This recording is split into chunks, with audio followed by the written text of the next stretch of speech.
আপনি মিলাদুন নবী না করেন আপনার ব্যক্তিগত ব্যাপার, কিন্তু যারা নবীর মহব্বতে মিলাদুন নবী উদযাপন করছে তার রাসূল পাকের এই মহব্বতের উপর আপনি আঘাত করবেন না। কারণ তার এই ছোট্ট হাতে ছোট্ট পতাকা নিয়ে ইয়া রাসূলুল্লাহ মারহাবা ইয়া হাবিবাল্লাহ এই স্লোগানের সাথে নবীর মহব্বত জড়িত। আল্লাহর হাবিবের মহব্বত কোনোদিন বন্ধ হবে না, ঠিক কিনা বলে? বিরুদ্ধে দাঁড়ানো যাবে না।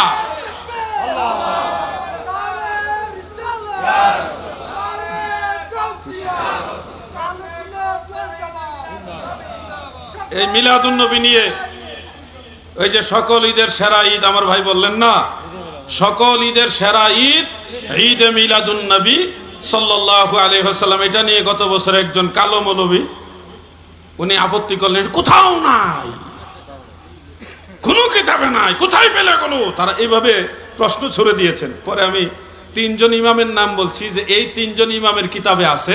একজন হলো আমার ভাইরা তো জানেন হাফেজুল হাদিস ইমাম শামসুদ্দিন সাখাবি, ইমাম সাখাবি রহমাতুল্লাহ আলাইহির একটা কিতাবই আছে মিলাদুন নবী, ওইটার মধ্যে উনি বলেছেন।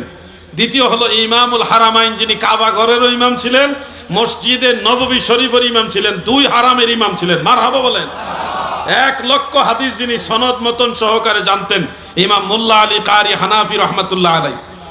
তৃতীয় হলো হাফিজুল হাদিস ইমাম আবুল খায়ের ইবনু জাজারি রহমাতুল্লাহ আলাইহি, যিনি ইবনু হাজার আসকালানির আগের।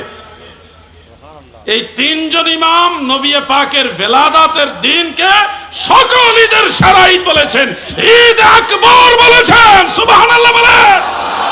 সকল ঈদের ঈদ ঈদ মিলাদুন নবী মুমিনের ঈদ, ঈদ মিলাদুন নবী।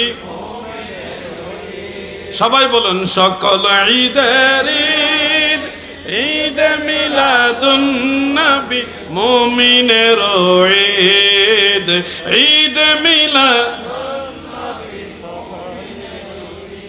আহলে সুন্নাহ ওয়াল জামাত এটা এমন একটা দল যেটা সুন্দর এবং যৌক্তিক। সেই 1400 বছরের আইম্মায়ে আহলে সুন্নাতের সবার সাথে আমাদের মিল পাবেন। আমরা বানাই নাই, এই জন্য আমরা হক।